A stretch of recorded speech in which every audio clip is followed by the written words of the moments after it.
والسلام کے 4 معجزات کو بڑے حیرت انگیز معجزات ہیں، اور قرآن مجید فرقان حمید میں اللہ تبارک و تعالیٰ نے سورہ آل عمران میں اس کا ذکر کس طرح کیا ہے۔ اب اس آیت میں اللہ تعالیٰ نے 4 معجزات کا ذکر کیا ہے، ذرا غور کیجئے گا۔ نمبر 1، مٹی کے پرند بنا کر ان میں پھونک مار کر ان کو پرندے بنانا اور اس پر دم کرتے تو وہ زندہ ہو کر اڑنے لگ جاتے۔ دوسرے کس معجزے کا ذکر ہے؟ مادر زاد اندھے، یعنی بائی برتھ اگر کوئی بلائنڈ ہے، پیدائشی اندھا ہے، اور کوڑی کو شفا دینا۔ نمبر 3، مردوں کو زندہ کرنا، اور نمبر 4، جو کچھ کھایا اور جو کچھ گھروں میں چھپا کر رکھا اس کی خبر دینا۔ اب ذرا ان معجزات کی تفصیل سمجھتے ہیں، یعنی یہ 4 معجزوں کا ذکر قرآن میں موجود ہے۔ نمبر 1، مٹی کے پرندے بنا کر اڑا دینا۔ جب بنی اسرائیل نے یہ معجزہ طلب کیا حضرت عیسیٰ علیہ السلام سے کہ مٹی کا پرندہ بنائیں اور اسے اڑا کر دکھائیں، حضرت عیسیٰ علیہ السلام نے مٹی سے چمگادڑ بنا کر اڑا دیا۔ حضرت عیسیٰ علیہ السلام نے پرندوں میں سے چمگادڑ کو کیوں پسند کیا، اس کو کیوں سلیکٹ کیا؟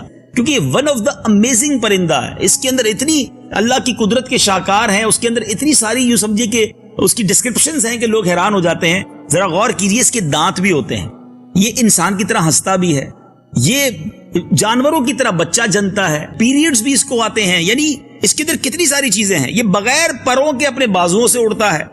اور ذرا غور کیجئے کہ روایت یہ ہے کہ جب بنی اسرائیل دیکھتے رہے کہ چمگادڑ اڑتے رہتے ہیں اور اگر ان کی نظروں سے اوجھل ہو جاتے ہیں حضرت عیسیٰ علیہ السلام کی تو گر کر مر جاتے ہیں، تو یہ اس لیے ہوتا تھا کہ اللہ کے بنائے ہوئے اور بندے کے بنائے ہوئے پرندوں میں امتیاز اور فرق باقی رہے۔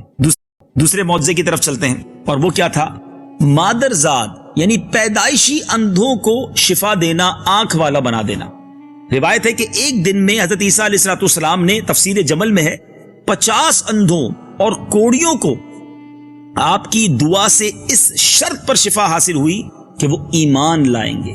اللہ نے آپ کو وہ معجزہ عطا کیا تھا کہ جو پیدائشی اندھے ہوتے تھے حضرت عیسیٰ علیہ السلام انہیں دم کرتے، یا جن کے جسم پر کوڑ کا مرض ہوتا تھا، اس زمانے میں کوڑ کا مرض کا شفا جو ہے علاج دریافت نہ ہوا تھا، مگر حضرت عیسیٰ علیہ السلام دم کرتے، اللہ انہیں شفا عطا فرما دیتا۔ تیسرا معجزہ کیا تھا ناظرین؟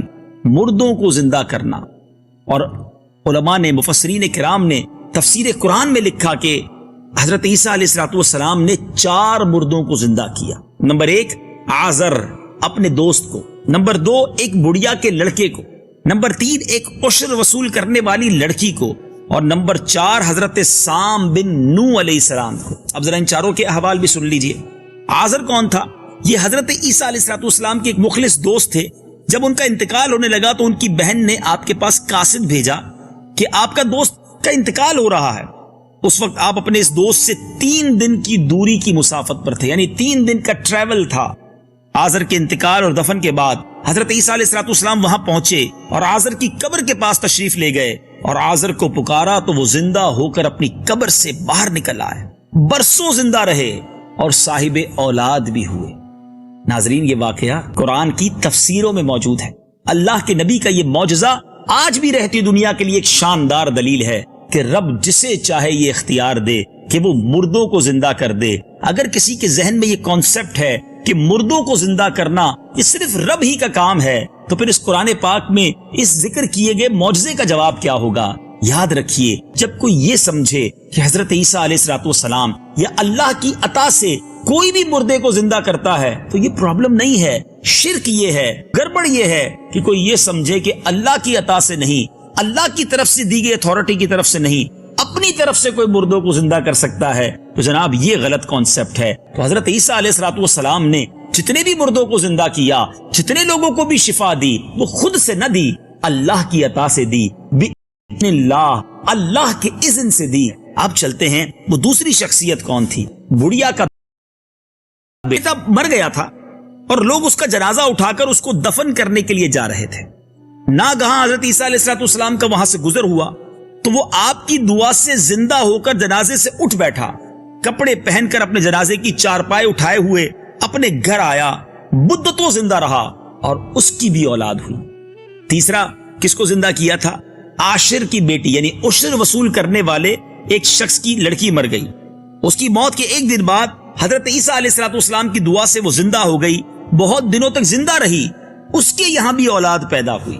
اور ناظرین، چوتھی شخصیت جس کو حضرت عیسیٰ علیہ السلام نے زندہ کیا، وہ تو 3 مردوں کو آپ نے زندہ کیا تو بنی اسرائیل کے شریروں نے کہا کہ یہ تینوں در حقیقت تو مرے ہوئے ہی نہیں تھے، 1-2 دن پہلے انتقال ہوا تھا اور آپ نے آ کے انہیں زندہ کر دیا، بلکہ ان تینوں پر سکتہ طاری تھا۔ ہم تو آپ کو جب مانے کہ آپ پرانے مردے کو زندہ کر کے بتائیں، تو آپ نے فرمایا حضرت سام بن نوح علیہ السلام، حضرت نوح علیہ السلام کے بیٹے، ان کو وفات پائے ہوئے 4000 برس کا زمانہ گزر گیا ہے، تم لوگ مجھے ان کی قبر پر لے چلو، میں ان کو بھی حکم خداوندی سے زندہ کر دوں گا۔ تو آپ نے ان کی قبر کے پاس جا کر اسم اعظم پڑھا تو فوراً ہی حضرت سام بن نوح علیہ السلام قبر سے نکل کر زندہ ہو کر آئے اور گھبرائے ہوئے پوچھا کہ کیا قیامت قائم ہو گئی؟ حضرت عیسیٰ علیہ السلام پر ایمان لائے، پھر تھوڑی دیر بعد ان کا انتقال ہو گیا۔ اب چوتھا معجزہ کیا تھا کہ جو کھایا اور چھپایا اس کو بتا دیا۔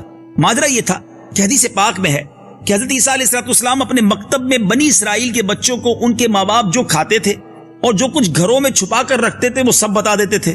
جب والدین نے بچوں سے دریافت کیا کہ تمہیں ان باتوں کی کیسے خبر ہو جاتی ہے، تو انہوں نے کہا کہ ہم حضرت عیسیٰ علیہ السلام کے مکتب میں جاتے ہیں، وہ ہمیں بتا دیتے ہیں۔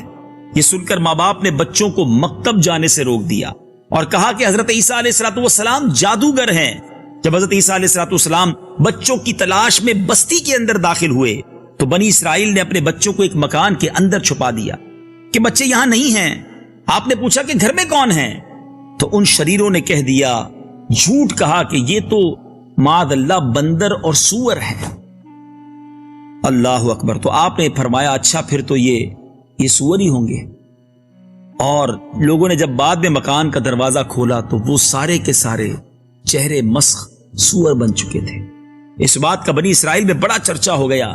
بنی اسرائیل نے غیظ و غضب میں بھر کر آپ کو معاذ اللہ قتل کرنے کا منصوبہ بنا لیا۔ یہ دیکھ کر حضرت عیسیٰ علیہ السلام اپنی والدہ حضرت مریم رضی اللہ تعالیٰ کو لے کر مصر کی طرف ہجرت کر گئے۔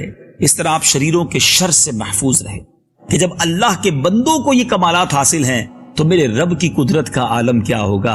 ان اللہ علی کل شیء قدیر۔ اب چلتے ناظرین حضرت عیسیٰ علیہ السلام کے ساتھ آگے کیا ہوا، آپ آسمانوں کی طرف کیسے اٹھائے گئے، یہ بھی اس خوبصورت واقعے کا ایک بڑا عجیب موڑ ہے۔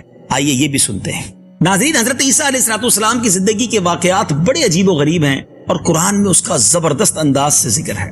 حضرت عیسیٰ علیہ السلام نے جب یہودیوں کے سامنے اپنی نبوت کا اعلان فرمایا تو یہی یہودی تورات میں پڑھ چکے تھے کہ حضرت عیسیٰ علیہ السلام ان کے دین کو منسوخ کر دیں گے، اس لیے یہودی آپ کے دشمن ہو گئے۔ یہاں تک کہ جب حضرت عیسیٰ علیہ السلام نے یہ محسوس کر لیا کہ یہودی اپنے کفر پر اڑے رہیں گے اور وہ مجھے قتل کر دیں گے، تو ایک دن آپ نے لوگوں کو مخاطب کر کے فرمایا، من انصاری الی اللہ، یعنی کون میرے مددگار ہوتے ہیں اللہ کے دین کی طرف؟ تو 12 یا 19 حواریوں نے کہا، نحن انصار اللہ آمنا باللہ واشہد بأننا مسلمون، یعنی ہم خدا کے دین کے مددگار ہیں، ہم اللہ پر ایمان لائے اور آپ گواہ ہو جائیں کہ ہم مسلمان ہیں۔ باقی تمام یہودی اپنے کفر پر جمے رہے، یہاں تک کہ جوش عداوت میں ان لوگوں نے آپ کے قتل کا منصوبہ بنا لیا۔ ایک شخص کو یہودیوں نے جس کا نام تتیا نوس تھا آپ کے مکان میں آپ کو قتل کرنے کے لیے بھیجا۔ اتنے میں اچانک اللہ تعالیٰ نے حضرت جبریل امین علیہ السلام کو ایک بدلی کے ساتھ، ایک بادل کے ٹکڑے کے ساتھ بھیجا اور اس بدلی نے آپ کو آسمان پر اٹھا لیا۔ آپ کی والدہ جوش محبت میں آپ کے ساتھ چمٹ گئی تو آپ نے اپنی والدہ سے فرمایا، امی جان اب قیامت کے دن آپ کی اور ہماری ملاقات ہوگی، اور بدلی نے آپ کو آسمان پر پہنچا دیا۔ یہ واقعہ بیت المقدس میں شب قدر کی مبارک رات وقوع پذیر ہوا۔ اس وقت آپ کی عمر مبارک ایک قول کے مطابق 120 برس کی تھی، اور روایت میں ہے کہ قرب قیامت کے وقت حضرت عیسیٰ علیہ السلام ان پر اتریں گے، نبی آخر الزمان صلی اللہ تعالی علیہ وسلم کی شریعت پر عمل کریں گے اور دجال کو قتل فرمائیں گے، سلیب کو توڑیں گے اور 7 برس تک دنیا میں عدل فرما کر وفات پائیں گے اور مدینہ منورہ میں گنبد خضرا کے اندر مدفون ہوں گے۔ سبحان اللہ۔